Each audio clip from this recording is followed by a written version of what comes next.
The alarm blared through the darkness like a harsh reminder, but Ethan Miller had been awake for hours. 5:30 IEM was just a marker. Sleep had abandoned him long ago. In the quiet gloom of his room, he lay still, eyes fixed on the damp-stained ceiling above, where numbers haunted him like relentless ghosts. Rent, $800.00. Medication for mom, $340.00. Groceries, $200.00. Utilities, $150.00. These numbers weren't just figures. They were phantoms, merciless and cold, swirling through his mind like an endless nightmare. They sliced through his thoughts like a dull blade, each one another slow cut into the life he was struggling to hold together. He pushed himself off the narrow, unforgiving bed that had molded itself to the shape of his worn body. Every joint groaned in protest, as if his bones, too, were tired of the fight. At just 28, Ethan already looked a decade older. The mirror didn't reflect a young man. It exposed someone weathered by burden. Hollowed cheeks, tired gray skin, eyes sunken with years of sleepless nights. What stared back was not youth, but a soul drained dry by duty. "Morning, Mom," he whispered, nudging open the door to her room. Sarah Miller lay propped up on her pillows, her breathing shallow but steady. The oxygen machine beside her hummed continuously, a chilling reminder that her time was slipping away by the hour. 3 years of fighting chronic obstructive pulmonary disease had taken her strength and stolen every ounce of peace from Ethan's life. Each month was a new battle, more meds, more complications, more bills, and more fear. "You're up early again, sweetheart." Her voice barely stirred the air. Ethan nodded and offered the same small smile he gave every morning, his armor, his lie. Because if he didn't smile, she'd see the truth, and he couldn't let that happen. The factory shift started at 7:00 IEM, and Ethan never dared to be late. Mr. Henderson, the floor manager, didn't forgive tardiness, especially not from someone like Ethan, a name on a clipboard, a replaceable cog.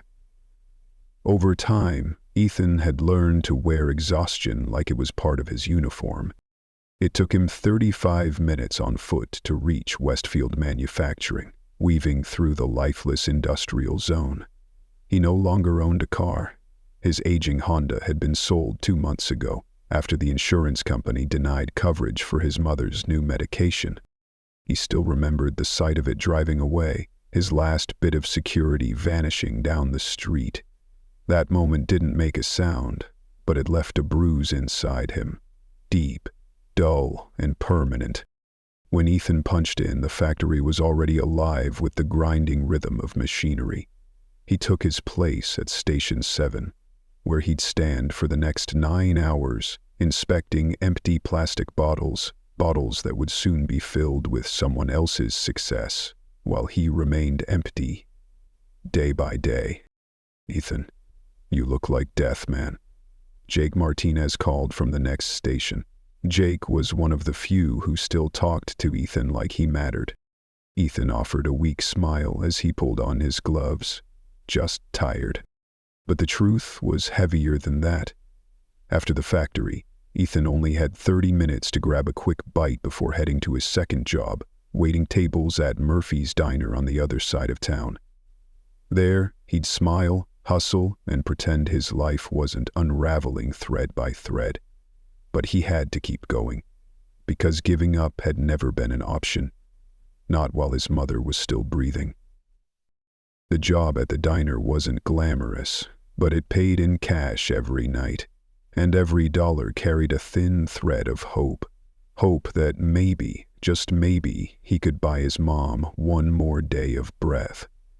The medicine she needed wasn't covered by insurance, and the monthly cost could drown a man. The hours at the factory dragged on in a dull blur. Inspect, approve, reject, repeat. Every movement felt mechanical, like clicking the same lifeless button in a game with no end. His mind drifted back to last week's appointment with Dr. Peterson. The doctor had offered a new treatment, one that could drastically improve his mother's quality of life. But the price? $2,800, 0 cents a month, had landed like a punch to the chest. A number so far beyond his reach, it may as well have been written in a foreign language. Mr. Henderson's sharp voice snapped Ethan out of his trance. "Miller, management is reviewing overtime hours." Ethan's stomach clenched. Overtime pay wasn't much, but it was survival. "I was just trying to meet quota, sir," Ethan answered, voice raspy, carefully neutral. "Keep it within your shift. We don't need people setting the wrong example," Henderson muttered, his tone void of concern. The rest of the shift passed like a storm just under the skin, anxiety swirling with every tick of the clock. At 4:00 p.m., Ethan clocked out and headed toward Murphy's Diner, grabbing a cold sandwich from a corner shop along the way. He walked another 40 minutes through bone-chilling winds, slicing across the bleak streets. October skies hung low and gray like bruises. Rain began to fall. First, a whisper. Then a downpour. And that's when he saw him, an old man hunched at a darkened bus stop, soaked to the bone. His brown coat clung to a frail frame, silver hair plastered to his scalp. Something about the way his shoulders curled inwards, the defeated slope of his back, it stopped Ethan in his tracks. Maybe it was the rain, or maybe it was the familiarity of despair. Whatever it was, Ethan stepped forward, not because he had anything to give, but because he knew exactly what it felt like to be alone in the storm. "Good evening, sir. Are you all right?" Ethan's voice was soft but heavy with concern. The old man looked up, his unusually sharp blue eyes glinting with clarity, belying his worn-out appearance. "Oh, hello, son. I'm waiting for the bus, but I think it's running late." Ethan glanced at his watch. 5:15 p.m. He knew there were no more buses in this area after 5:00. He had been stranded too many times not to know that. "There aren't any more buses tonight, sir." "Where are you trying to get to?" Ethan asked. "Somewhere near the medical center, downtown," the man replied, his voice gentle, laced with an unfamiliar accent Ethan couldn't place. Without hesitation, Ethan pulled out his umbrella, an old one with 2 broken ribs, barely holding together, but the only thing he had to offer. "Take this, sir. I know a shortcut that leads that way. My second job's in the same direction." The man looked startled, his eyes wide with surprise. "I can't take your umbrella, and I don't want to trouble you." "It's no trouble," Ethan said, gently placing the man's hand on the umbrella handle. "I've got a hood. You need this more than I do." And so they walked, 2 men from opposite ends of life's journey, sharing a path through a deepening rain. As they walked, Ethan couldn't help but glance over at the old man. There was something different about him. His posture was upright, confident. His shoes, though old, had clearly been of high quality.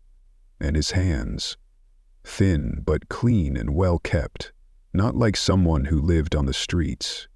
There was something quietly off, something Ethan couldn't quite explain. "You said you work 2 jobs?" the man asked, his voice barely above the rain. Ethan nodded, pulling his hood lower. "Yeah, gotta do what you have to do. My mom's sick, medical bills." He trailed off, ashamed that he'd let so much slip. But the man simply nodded. "I'm sorry to hear that. What kind of work do you do?" "Day shift at Westfield Manufacturing. At night I wash dishes and clean tables at Murphy's Diner until midnight." Ethan was surprised by how easily the truth came out. But something about the old man felt safe, like shelter in a storm. When they neared the diner, Ethan paused. "Wait here a sec," he said, dashing into a nearby store. He emerged a few minutes later, carrying a large cup of hot coffee and a fresh sandwich, still warm. Here, sir. It's not much, but the coffee's hot and the sandwich is fresh. The man stood frozen, his eyes brimming with emotions Ethan couldn't quite read, as if someone had just offered him something he hadn't dared believe he deserved. Son, I really can't accept this.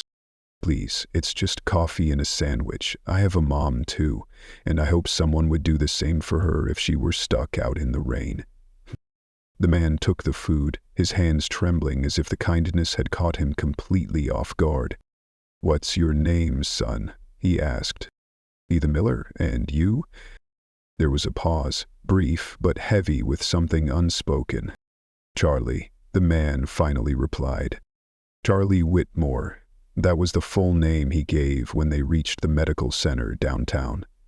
And in that moment, the frail old man ceased to be a helpless figure in the rain. Under the bright hospital lights, Ethan saw his companion clearly for the first time. Despite the soaked clothes and weary look, the man held himself with unmistakable grace. Something subtle, but undeniable. A presence born not of privilege, but of purpose. Of someone long accustomed to respect. Charlie stood straight, his eyes piercing. Not the look of someone needing help, but someone used to assessing others, someone used to making decisions. Thank you, Ethan Miller, he said, extending a firm handshake. His grip was strong, sure, like he was the one giving something away, not receiving it. Your kindness tonight means more than you know. Good luck, sir. Stay warm, Ethan replied before turning to leave. He didn't know that behind him, Charlie still stood there, watching him walk away, his eyes heavy with thought. Ethan didn't see Charlie pull out a sleek modern smartphone, completely out of place with his earlier appearance, and make a short, deliberate call. It's me. I found him, Ethan Miller, and you were right. Sometimes the most remarkable people hide in the most unlikely places. Back at Murphy's diner, Ethan washed his hands, tied on his apron, and began his night shift like every other. He had no idea the small act of kindness he had just performed was about to spark a chain of events that would alter the course of his life forever. Amid the clatter of dishes, the smell of greasy food, and the endless stream of customer orders, his mind kept drifting back to the old man. There was something familiar, something he couldn't quite name. Outside, the rain kept falling, washing the world clean, as if making room for a completely new tomorrow. The next morning at 6:47 a.m., Ethan's phone buzzed, just 13 minutes before his alarm was set to go off. His stomach dropped as he saw the sender, Westfield headquarters. Messages from management at this hour were never good news. Subject: urgent, company-wide announcement. The body of the email was terse and cold. There would be a surprise inspection by an external team representing a potential buyer considering acquiring the company. All employees were to maintain utmost professionalism. Operations were to proceed as usual. That word, acquisition, hit Ethan like a punch to the chest. The rumors he'd brushed off for weeks about financial troubles, management shakeups, suddenly felt all too real. When Ethan arrived at the plant, tension hung in the air like a storm cloud. Maintenance crews were scrambling to clean long-neglected machinery. Supervisors barked orders like they were directing a Broadway play.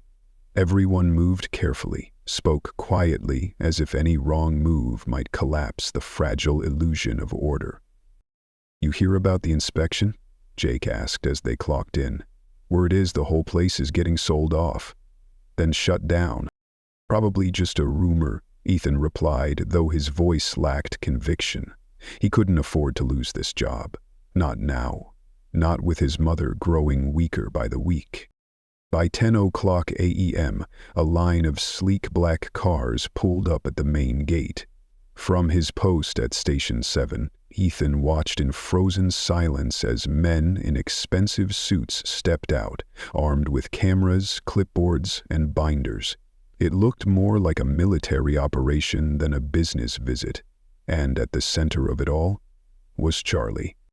Ethan felt like the air had been knocked out of him. It was the same old man from the night before, only now he wasn't a shivering figure in a rain-soaked coat. Now he was a gentleman in a perfectly tailored navy blue suit, his polished leather shoes gleaming, his stride exuding calm authority. Ethan nearly dropped the bottle in his hand. Charlie, the man who had claimed to be lost and stranded, was now walking confidently among high-level executives like he ran the place.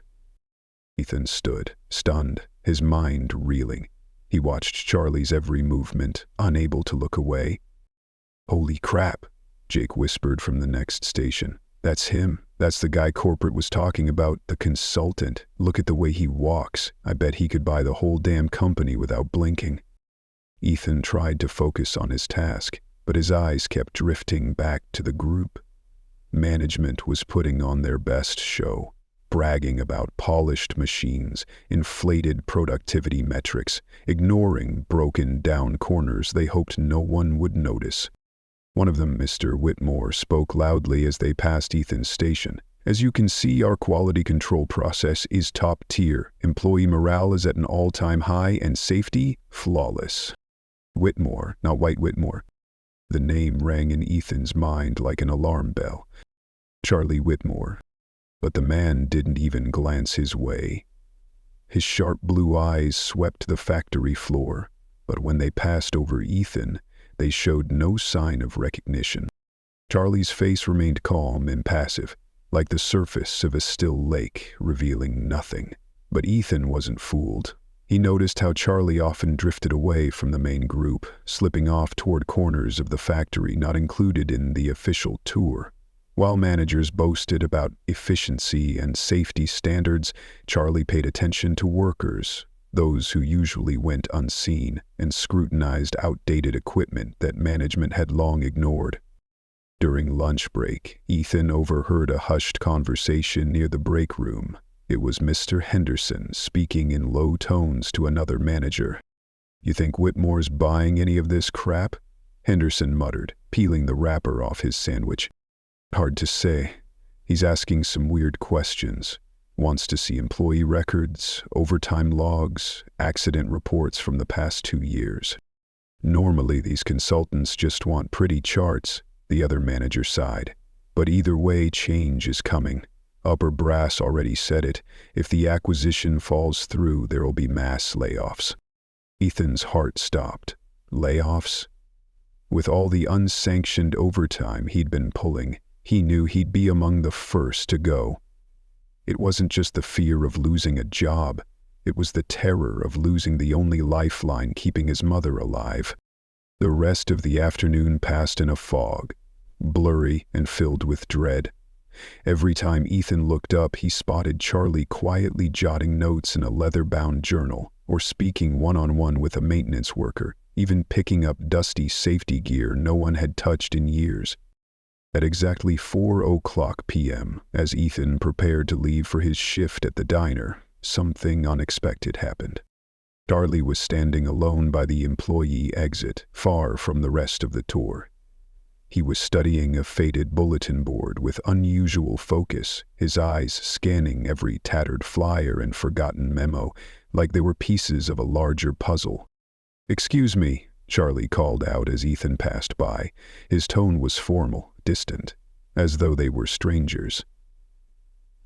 "You work at Station 7? "Yes, sir," Ethan replied, his heart pounding. Was Charlie recognizing him, or was this some kind of test? "Quality control, it's important work," Charlie said, looking Ethan straight in the eyes, his gaze probing. "How long have you been here?" 3 years, sir." "And do you enjoy this job?" A simple question on the surface, but with a subtle, sharp edge behind it. Ethan chose his words carefully. "It's honest work. I try to do the best I can." Charlie nodded slowly and made a note in his leather journal. "I believe you. Have a good evening." Walking to Murphy's diner, Ethan's mind twisted in knots. Why had Charlie pretended not to recognize him? What was really going on, and what did it mean for his future and his mother's? That evening, the diner was quiet. Ethan threw himself into the work, desperate to wipe the day from his mind.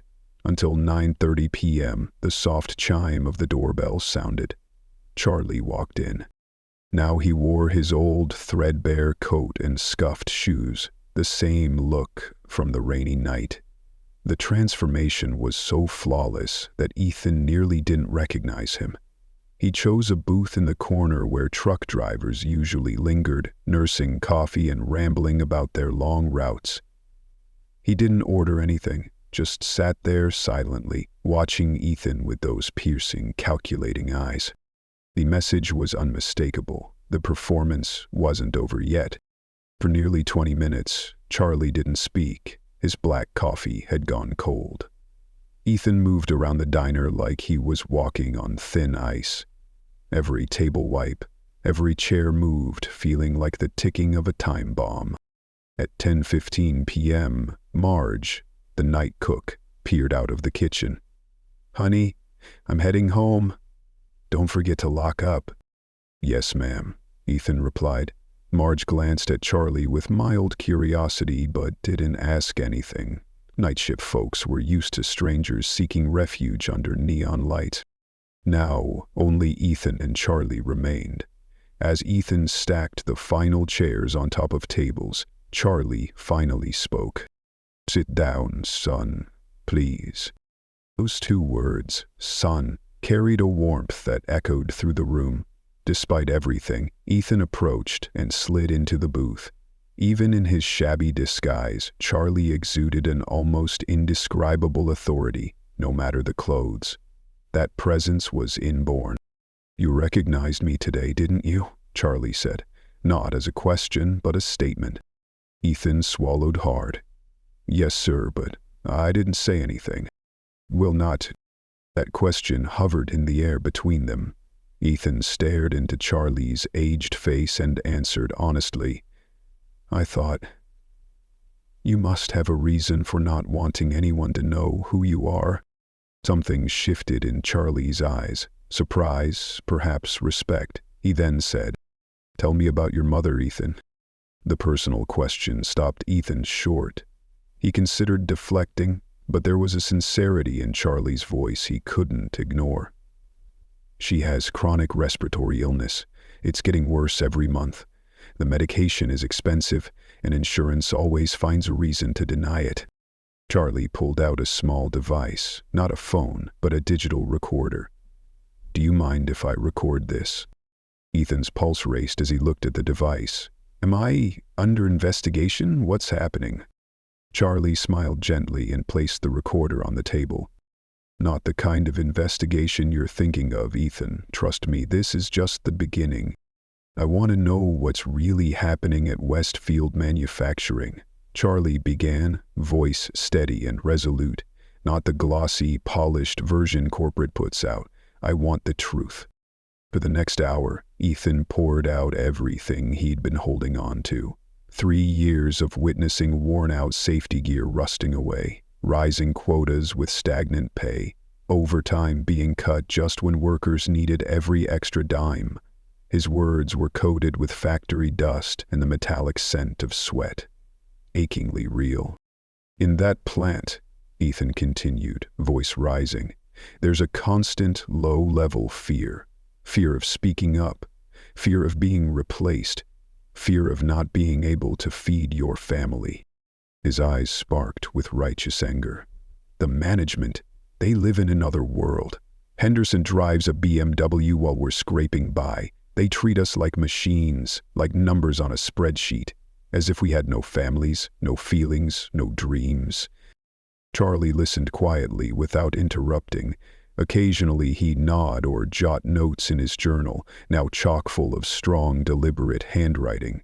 When Ethan spoke of working double shifts, the night after the factory shift, just to pay his mother's bills, Charlie's jaw clenched momentarily, just enough that Ethan noticed.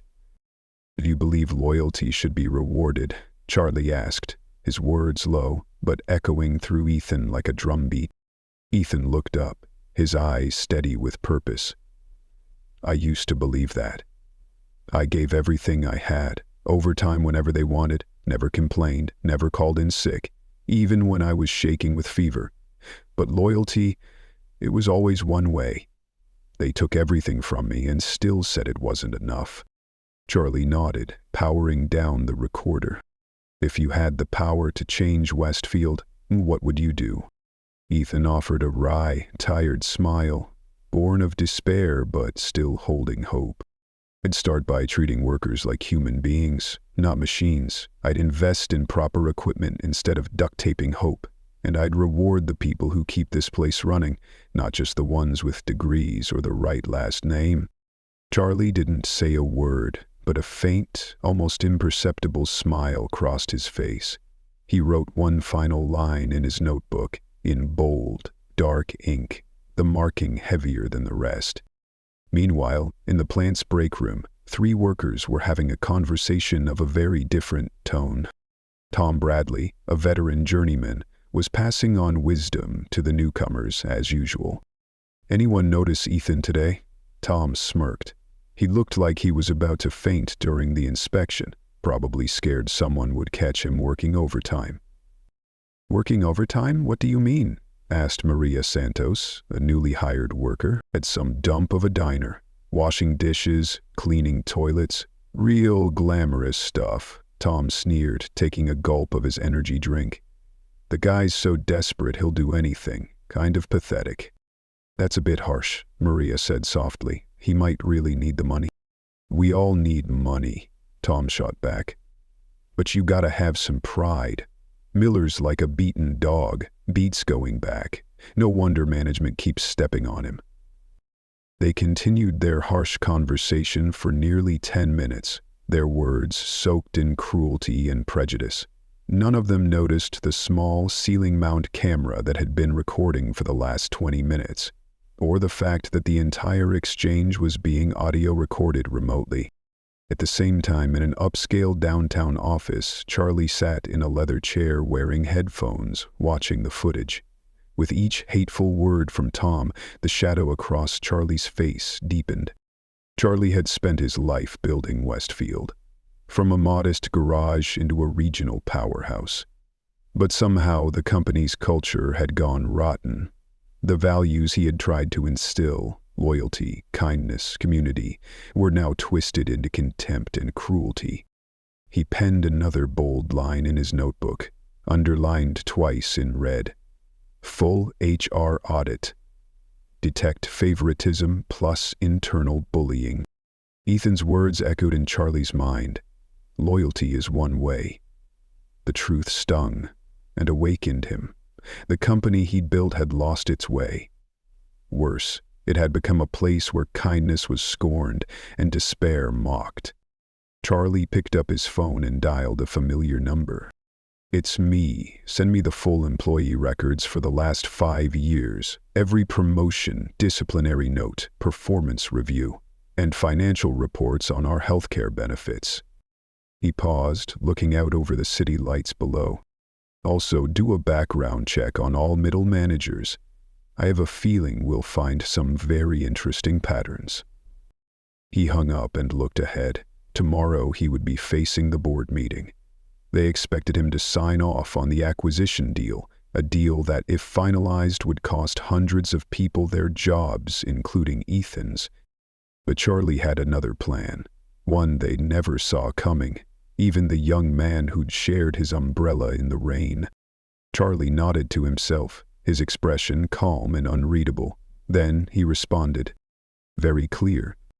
"Perfect," Hayes said, smiling broadly and pushing a thick file toward him across the table. "Like we discussed, we're ready to proceed. Westfield's assets are prime real estate. With the right restructuring, profits could be off the charts." Michael Chin, a sharp-eyed executive, leaned forward. "Our analysis shows that by closing the 3 underperforming branches and fully automating operations, we could reduce operating costs by 68% in the first year." 68%, Sarah Williams repeated, her eyes alight as if she'd discovered gold. "Exactly," Chin nodded, opening his laptop to a presentation. "Currently, we employ around 3,400 staff. Post-acquisition, we project keeping at most 1,200 employees. Just the savings from wages, insurance, and pensions would be... Charlie's jaw tightened. He sat there silently as they casually planned to let more than 2,000 people go, as if discussing the weather. But in his mind, those figures were faces. Ethan with his tired eyes, the maintenance crew keeping worn-down machinery alive through grit and duct tape. "What about the workers who are displaced?" Charlie asked, his voice calm but carrying weight. "We have severance packages in place," Hayes gestured. "Nothing extravagant, of course. This is business, not charity. Most are unskilled labor. They'll be absorbed by the market." "Unskilled labor," Charlie repeated, his tone low and chilling, stranger than before.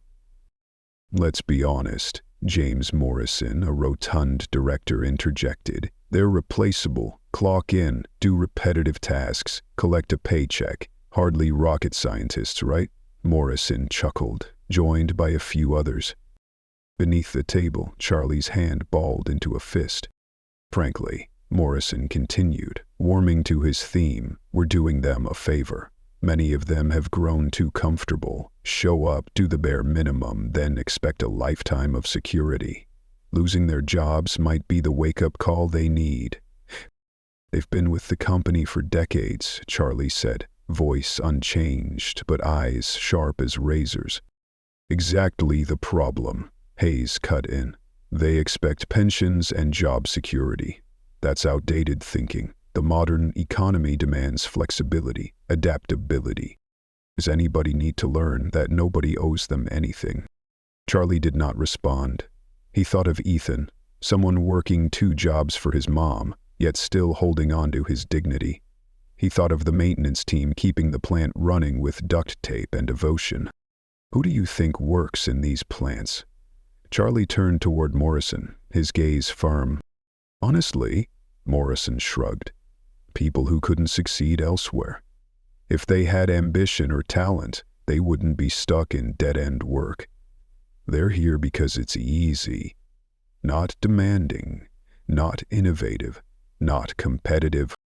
The room fell silent, as if the air had been sucked out. Charlie quietly opened his briefcase and pulled out a thick file. "I spent all day yesterday talking to your employees. Want to hear what I found?" he asked.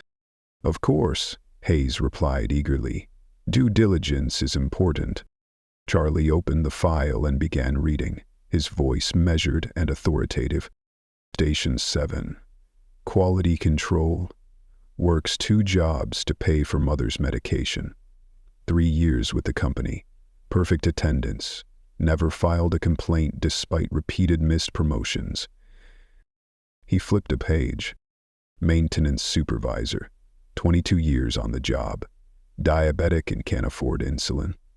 Still works weekend shifts repairing equipment that should have been replaced years ago. Charlie's tone became stronger as he continued.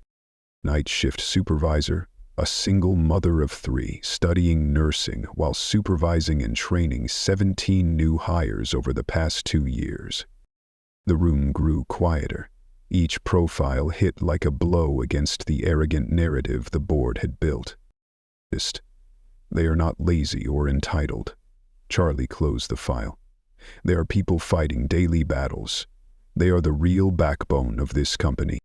Hayes cleared his throat, clearly uncomfortable.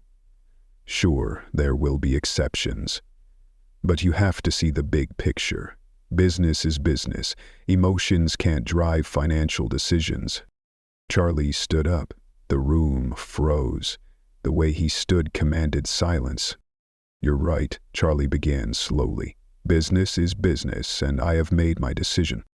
Hayes immediately sprang up, excitement lighting his face. "Excellent. Shall we schedule the signing now? My legal team is standing by." Charlie turned, placing a hand on the doorknob, then turned back, his gaze sharp as a honed blade. "Oh no," he said. "There will be no signing, gentlemen."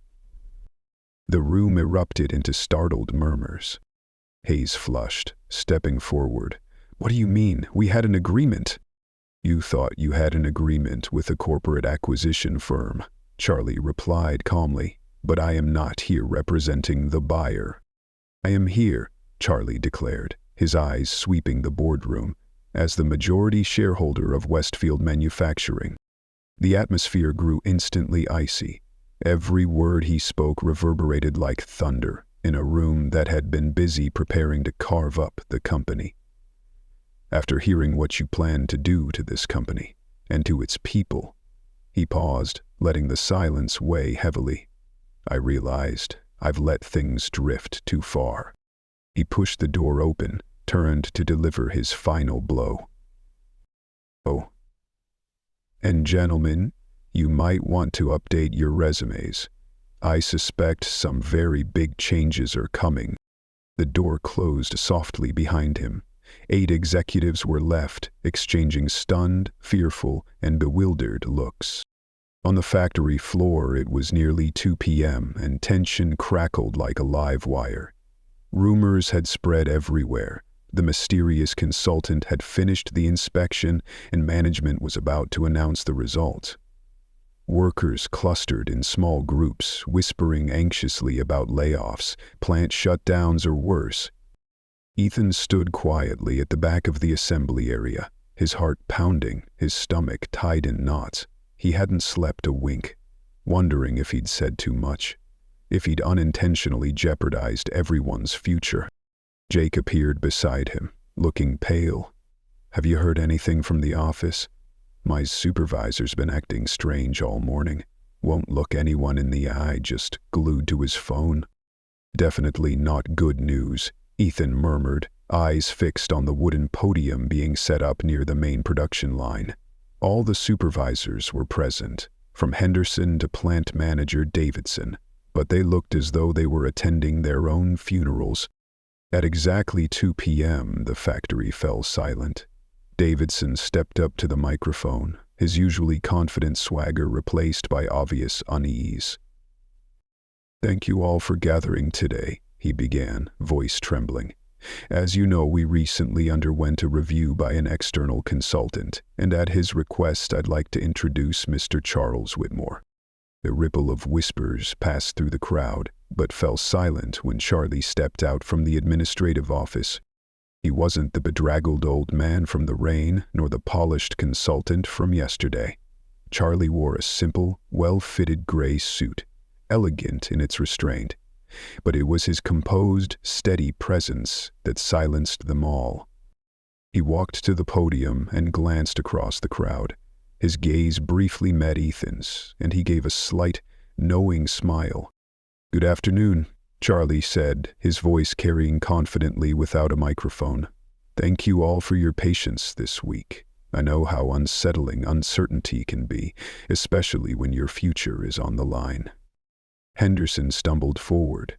Mr. Whitmore, perhaps we could discuss the acquisition timeline in private. There is no acquisition, Charlie interrupted, his eyes never leaving the workers. The factory fell into deeper silence. Even the humming of the ventilation seemed muted. I haven't been fully honest about who I am, he continued. I'm not here in any official capacity. I am Charles Edward Whitmore. I founded this company 43 years ago, and I still hold the majority of its shares. A wave of astonished breath washed over the assembly. Sound and stillness merged as disbelief rippled through the crowd. Ethan froze. His knees wobbled. The old man he helped in the rain was Charles Whitmore, the legendary founder of Westfield. Charlie recounted the humble beginnings. 6 workers in a cramped garage, a dream of lasting legacy. He spoke of years of expansion and how he'd gradually lost touch with the people who kept the company alive. But 2 nights ago, he said, I met a young man who reminded me why I started all of this. He described the broken umbrella, the coffee, and the sandwich. A selfless kindness given without expectation. Then he fixed his gaze on Ethan. That young man is Ethan Miller. And last night he said something that broke my heart. Loyalty at this company has been a one-way street. The crowd turned, collectively locking eyes on Ethan. Heat crept up his face. He wished he could disappear beneath the concrete. "He's right," Charlie declared, his voice rising. "We've lost our core values. We've built a place where good people work themselves sick and still can't afford health care, where dedication is taken for granted, and where kindness is seen as weakness." Charlie stepped down from the podium, his voice resonating like a wake-up call. "Ends today." The entire factory fell silent. "I have dismissed several executive members for ethical violations and abuses of power."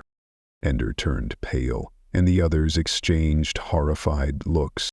"We will rebuild this company with a focus on employee welfare, safety, and real opportunities for those who deserve them."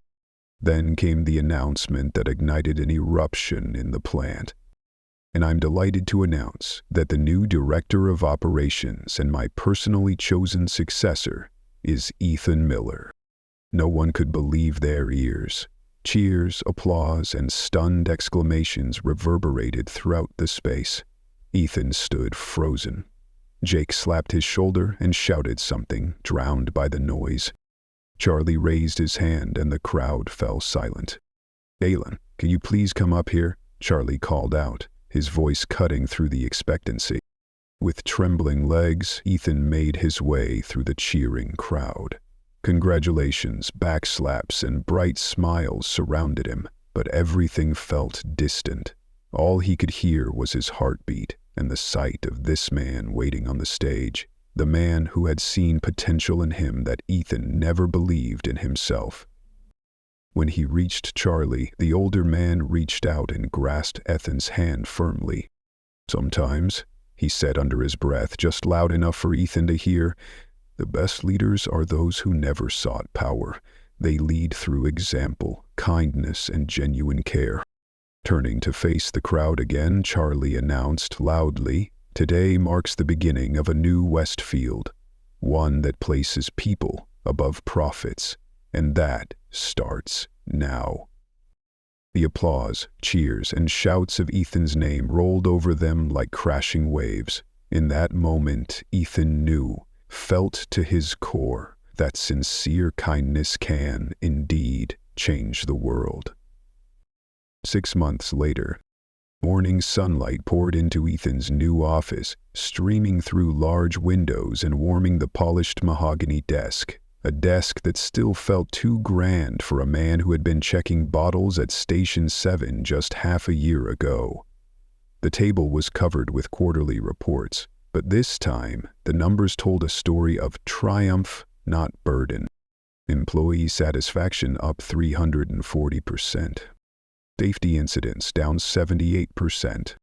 Production efficiency up 45%, not from pressure, but from genuine care for workers. Most importantly, turnover had plummeted nearly to zero. Westfield had transformed from merely a workplace to a community people wanted to belong to. A light knock on the door interrupted Ethan's thoughts. "Come in." Maria Santos, once a new hire, now Assistant Director of Employee Relations, entered with a friendly smile. "Boss, here are the morning briefing materials. Oh, and someone's here to see you." Ethan's heart skipped. "My mom? Is everything okay?" No, Maria chuckled. "It's Charlie. He's waiting in the lobby, but insists on waiting in line like everyone else." Ethan shook his head, equal parts surprised and fond. 5 minutes later, he found Charlie not in the executive reception, but in the employee lounge, the very space that had once hosted whispered rumors about him. Now the room had been entirely transformed. Comfortable chairs, a real coffee machine, natural light streaming in, and walls lined with framed photos celebrating employees instead of empty corporate slogans. "You know you don't have to sit out there," Ethan said softly, pulling the older man into an embrace. Charlie smiled warmly. "This company is yours now. I'm just an old man popping in occasionally to check on my investment." They settled at a table together. Charlie pulled out the familiar leather journal, the one he carried during his dramatic undercover mission. "I want to show you this," he said, flipping to a page dated exactly 6 months earlier. This is what I wrote that night after our conversation at Murphy's Diner. Ethan leaned forward and read aloud. Found him. The kind of leader this company needs. Someone who understands true strength comes from lifting others, never pushing them down. He doesn't know yet, but he's going to save this place.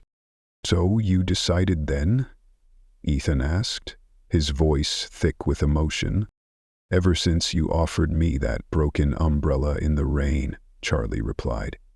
But it was that night, when you spoke of treating workers like people, that I knew you weren't just different. You were exactly what this company had lost. Its soul. Through the lounge window, they looked out over the factory floor. Once a symbol of pressure and despair, now filled with people moving with purpose, their eyes alight with hope reawakened. How's your mother? Charlie asked, though he already knew the answer. My mom has never been healthier, Ethan said, his voice thick with emotion. The doctor says the new medication is truly working. She even said she wants to travel next spring. Sarah Miller now lives at a high-end assisted living facility, receiving attentive care while still retaining her independence.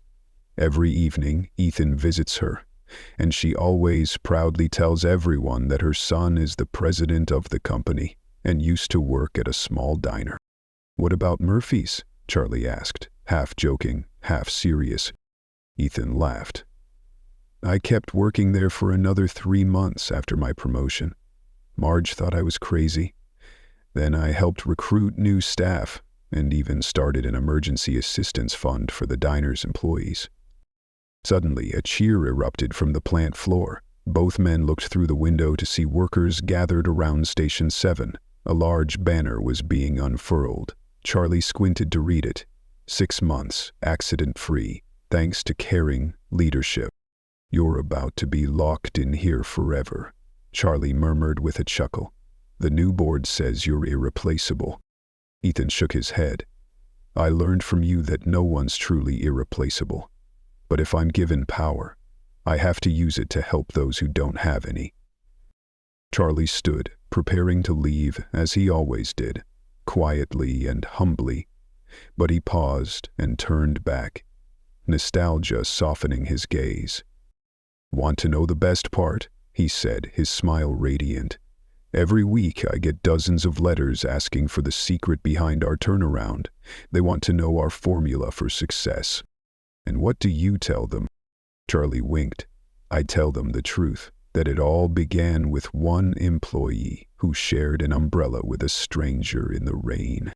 And that, he added, his eyes distant yet full of belief, sometimes the most powerful business strategy in the world is simply treating people as what they deserve, to be human. Charlie walked away, pausing every few steps to greet a janitor, chat with a security guard, or ask after the electrician's grandson. Ethan returned to his office. On his desk, alongside the quarterly reports full of record-breaking achievements, stood a small framed photo of him and his mother, both laughing in the assisted care facility. Outside the window, the plant hummed with activity, but it was no longer the grind of a cold machine. It was the heartbeat of people who are living, dreaming, and knowing they are listened to and valued. At Station 7, where it all began, a new employee was being trained by Jake Martinez.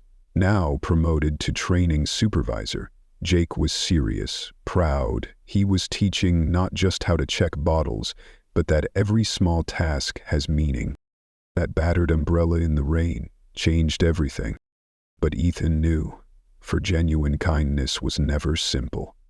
It was the greatest force humanity has ever known, powerful enough to transform a factory, a community, even the world, into a place worth living. Because sometimes, even the smallest gesture can change a life's path.